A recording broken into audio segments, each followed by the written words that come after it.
poder compartir un poco sobre la experiencia en parte del área neurológica y les deseo de verdad muchos augurios para bienes en las siguientes jornadas. Entiendo que es la primera jornada departamental clínico quirúrgica.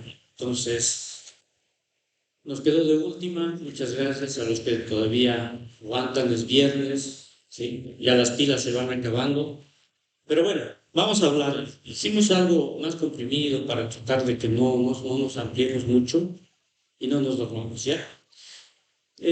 Algo que es siempre de mucha importancia en los hospitales, ¿no? La neumonía intrahospitalaria.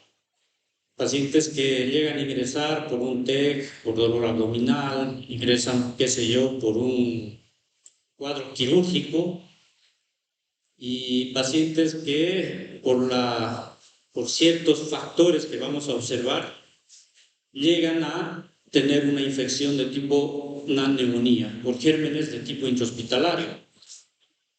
Y estos son los factores que hacen que se prolongue la internación, hace que el gasto económico en estos pacientes sea mayores. Por lo tanto, tendremos que tomar medidas adecuadas para evitar, si es posible, aunque a veces hagamos lo que hagamos, pues da la neumonía. Siguiente, por favor.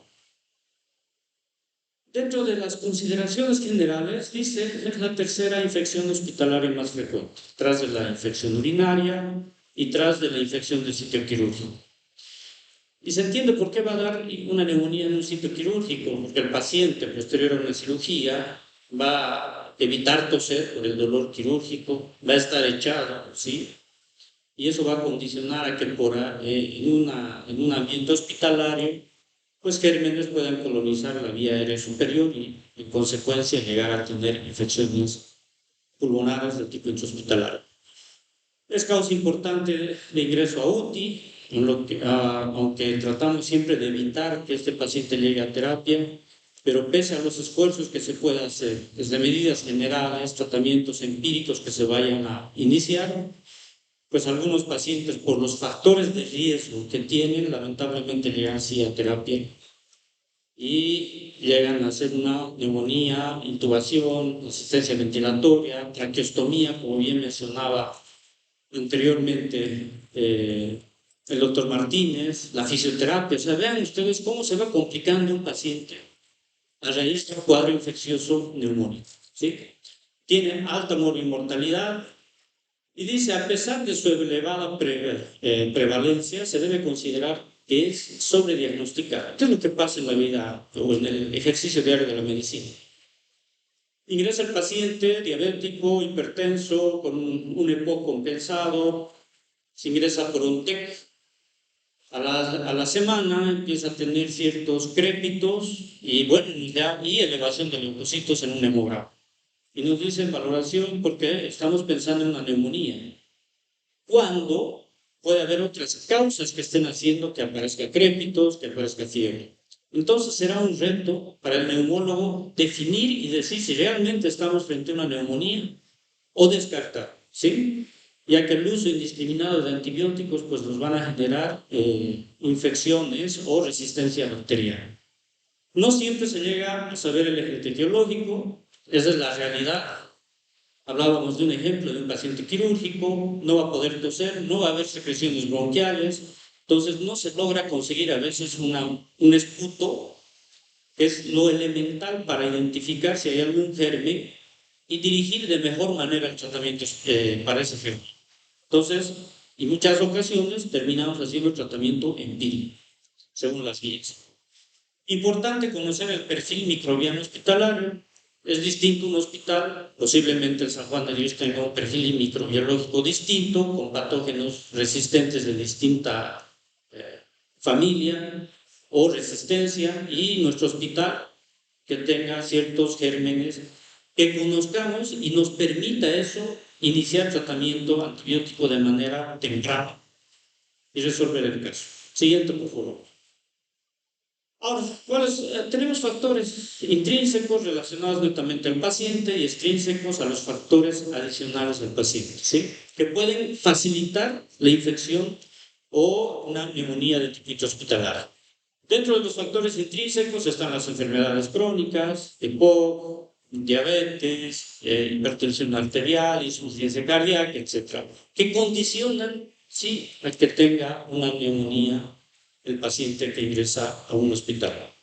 Alteración del nivel de conciencia, los pacientes no llegan a toser, hay colonización de bacterias a nivel bucofaríngeo, hay microaspiración y a partir de aquello se genera la infección. Traumatismos craneoencefálicos, malnutrición, decíamos la colonización anormal de bacterias resistentes y inmunosupresión. Los factores extrínsecos, otra vez, traqueostomía, si bien coadyuva mucho en la recuperación del paciente, pero es una puerta de entrada y es un espacio muerto donde la barrera mucociliar que tenemos normalmente para eliminar las secreciones pues, se rompe, por lo tanto facilita la acumulación de bacterias e infección. Tratamiento inhalatorio, donde no tenemos el cuidado de desinfectar y utilizamos dispositivos infectados, hospitalización prolongada, antibioterapia prolongada inadecuada, ¿sí? Cuando utilizamos mucho tiempo, facilitamos que estos gérmenes sean resistentes, elevada tasa de resistencia a antibióticos, también hablamos de nutrición enteral en la unidad hospitalaria, la cirugía toracoabdominal y zonas nasogástricas como factores extrínsecos. Siguiente, por favor. Un poquito para entender todo esto. ¿Por qué el paciente llega a tener una infección? Y hay que entenderlo. ¿Sí? Como concepto, primero decir que la neumonía intrahospitalaria se define como aquella infección que se produce 48 horas posterior al ingreso hospitalario en un paciente siempre no relacionado a ventilador mecánico. ¿Ya? Dentro de la patogenia,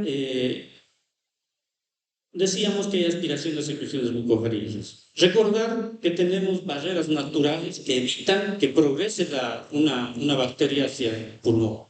¿Sí? Desde la nariz, desde la mucosa nasal, la parte orofaringea, la mucosa donde permite que se peguen las secreciones y se pueda eliminarlas, ¿sí? La mucosa mismo de la tráquea, los cilios, ¿sí? Los movimientos ciliares que tienen que eliminar las secreciones y por último los macrófagos alveolares. Cuando se rompe toda esta barrera natural que tenemos, puede producirse la infección, llega la bacteria al pulmón y puede generar una infección, donde se rompa la barrera esta. Entonces, aspiración de secreciones bucofaríngeas, inhalación de aerosoles, pacientes hospitalizados que desarrollan colonización de bacterias, típicos del hospital, ¿sí? Y ese desbalance genera la infección provocando la neumonía como tal. Siguiente. Ahora, para definir muy bien, si bien hay varios criterios, todavía hay discusión de decir cuándo definimos que es una neumonía intrahospitalaria, ¿sí? Entonces tendremos que ver hallazgos clínicos, radiológicos y laboratoriales. No hay una cantidad de criterios que digamos, hallazgos clínicos, decir, dos criterios, hallazgos radiológicos, un criterio, laboratorio, un criterio para decir una neumonía intrahospitalaria. Tendremos que evaluar en conjunto al paciente, ver desde los antecedentes, los factores de riesgo, el tiempo de internación, qué patología tiene, ¿sí? Dentro de los hallazgos clínicos, veremos si hay fiebre, hipotermia, si empieza el paciente a tener expectoración purulenta, la tos, cuando regresamos al paciente auscultamos crépitos nuevos que antes no había, ¿sí? Disminución, alteración del estado de conciencia y disminución de la saturación de oxígeno. Tendremos que vigilar esos factores clínicos en el paciente para pensar que puede estar haciendo un cuadro de tipo neumónico intrahospitalario o nosocomial. Hallazgos radiológicos, aparición de nuevos infiltrados pulmonares o la ecografía que también ayuda mucho para identificar focos neumónicos. Y laboratorial, ver si hay un hemograma, en el hemograma si hay leucocitosis, leucopenia o elevación de los biomarcadores como la procalcitonina que nos ayudará a definir si estamos frente realmente a un proceso infeccioso de tipo pulmonar. Siguiente. Entonces, hay una puntuación de infección pulmonar clínica, ¿sí? Que nos dice, no es absoluto esto, si hay que tomarlo, Si reunimos 5 puntos más de estos criterios, ¿sí? Temperatura, leucocitosis, secreciones traqueales, la PAFI, la radiografía del tórax, según lo mencionado en la tabla, si hay más de 5 puntos, podemos pensar que estamos frente a una neumonía intrahospitalaria. Insisto, la valoración clínica tendrá que ser bien delicada, detallada. Si nuestro paciente empieza a tener, después de una semana de estar internado, llega a tener leucocitosis, está viendo fiebre, tendremos que identificar el sitio infeccioso. Herida quirúrgica, se tendrá que evaluar. Si descartamos, aparece tos, aparece cambios radiológicos, hay expectoración, entonces estamos frente a una neumonía hospitalaria. Tendremos que tomar medidas desde toma de cultivos de secreción bronquial para identificar el patógeno y iniciar una terapia recomendada antimicrobiana. Sí. Por ejemplo, acá siempre los neumólogos creo que somos muy amantes de la radiografía. Muchas veces no nos acordamos del paciente y de verdad me pasa, veo la radiografía y recién me acuerdo del paciente. ¿Ya? Radiografía de un paciente que ingresa, campos pleuropulmonares, observen listos de parámetros normales, la primera de este lado, está un poquito rotada la radiografía técnicamente, pero semana después del ingreso hospitalario se observa claramente una condensación o una opacidad en el campo pleuropulmonar del lado derecho y tercio inferior. Entonces, este paciente tendremos que ver si hay fiebre, si hay tos, si hay crépitos, pediremos una procalcitonina si está elevado, un hemograma con leucocitosis o leucopenia nos identificará o nos guiará a una posible neumonía hospitalaria o nosocomial. Por lo tanto, tendremos que iniciar terapia siguiente. En algunas ocasiones, ¿qué pasa? Que los hallazgos radiológicos no son tan ejemplificadores como en el primero. Realmente uno ve la radiografía y ve normal, pero hay crépitos y el paciente está haciendo fiebre. Y hay una ligera leucocitosis, 10.500. Y uno tiene que buscar la causa, porque si no identificamos de verdad, este paciente va a terminar en terapia intensiva, en un distrés respiratorio, en un shock séptico, y con todo lo que se ha mencionado desde la traqueostomía y toda la estancia hospitalaria prolongada, y todo lo que se pueda venir. Entonces, la tomografía nos ayuda mucho a identificar infiltrados nuevos. La primera tomografía, dentro de parámetros normales, ¿sí? Se hace un control clínico, se identifica esos factores clínicos que se han mencionado, se le hace una tomografía de control y en la tomografía de control se ven infiltrados pulmonares en el lóbulo inferior derecho. ¿Dónde está el cuadro? ¿Dónde está la causa de la fiebre? ¿Dónde está la causa de la leucocitosis? Tiene que ser pulmón, por lo tanto tenemos que iniciar tratamiento antibiótico dirigido o empírico en este caso. Siguiente. ¿Qué estudios tenemos que pedir a nuestro paciente? Imágenes, hemos mencionado, laboratorios, un hemograma, un perfil hepático completo, una PCR, ¿sí? Y procalcitonina, dentro de lo más simple y sencillo. Muestras de esputo, hay que ver si el paciente logra tener expectoración. Muchos de los pacientes, sobre todo de la tercera edad, es frecuente la consulta de estos pacientitos que hacen una neumonía hospitalaria.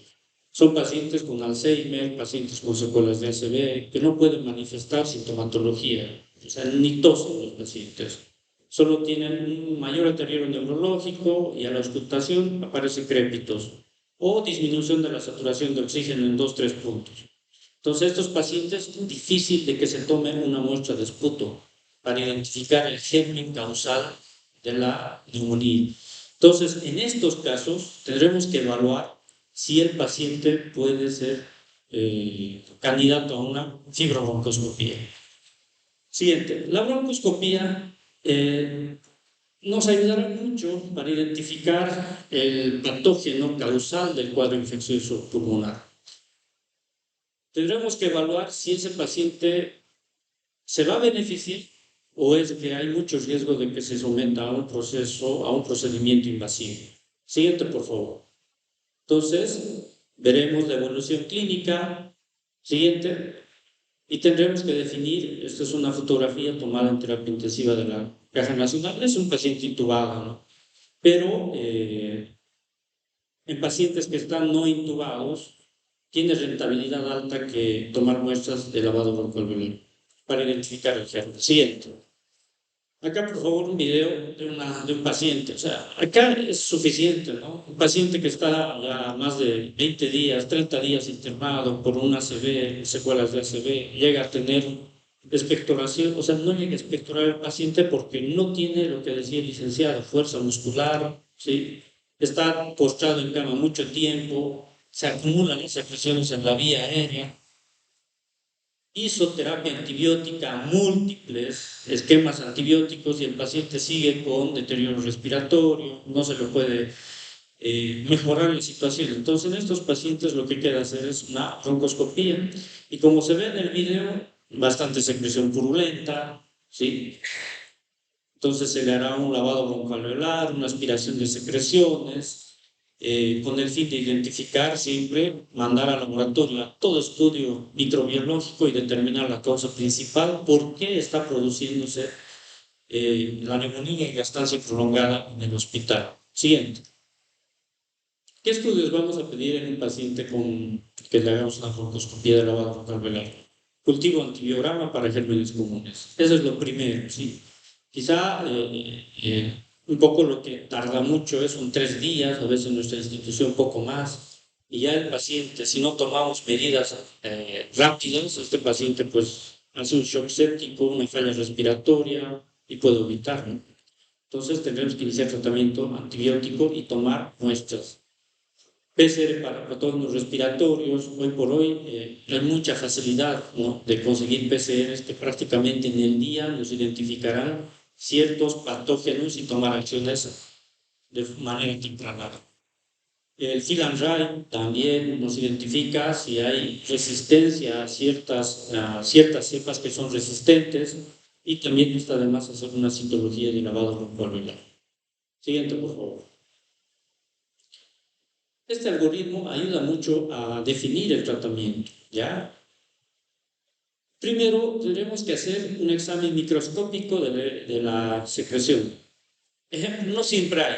El paciente no tiene expectoración, no hay esputo, no podemos identificar qué germen está provocándose por ese factor, por la alteración de esta.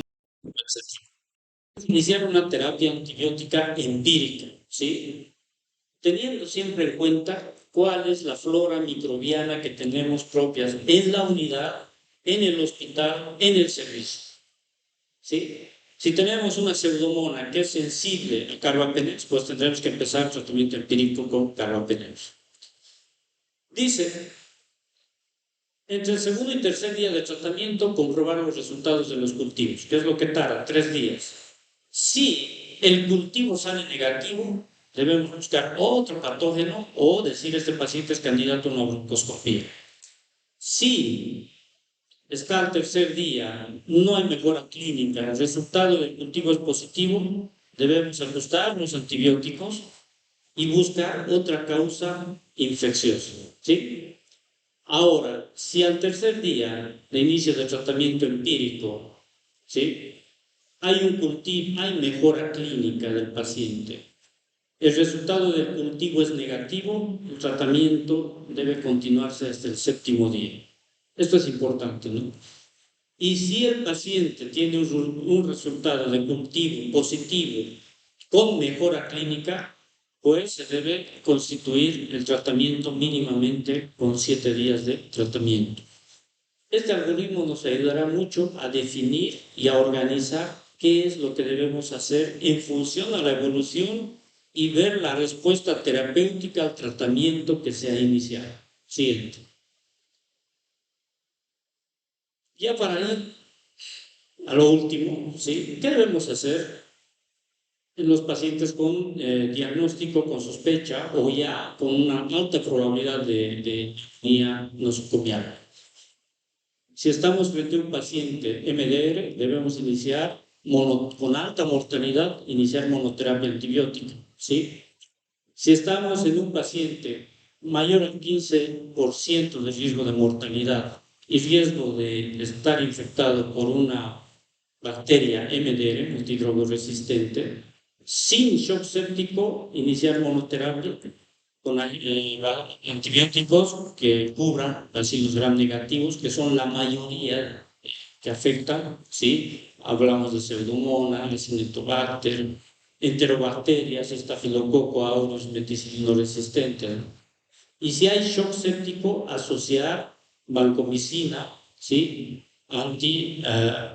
Con otro antibiótico anti-Pseudomonas, ¿sí? Siguiente. Bueno, les decía, cortamos un poco bastante la presentación para no cansarnos. ¿A dónde queremos llegar? El objetivo de un correcto diagnóstico y elección de antimicrobianos según el perfil epidemiológico de cada hospital evitará una estancia hospitalaria prolongada y lo que queremos evitar ingresos, ¿sí? No siempre logramos tener éxito en todo el manejo que se pueda hacer el paciente, pero en los casos que realmente no se está pudiendo controlar, tenemos nuestros colegas, grandes amigos intensivistas, que nos ayudarán y nos resolverán quizá lo que no pudimos resolver por omisión o por tal vez por factores propios inherentes al paciente. Bueno, nada más eso. Muchas gracias.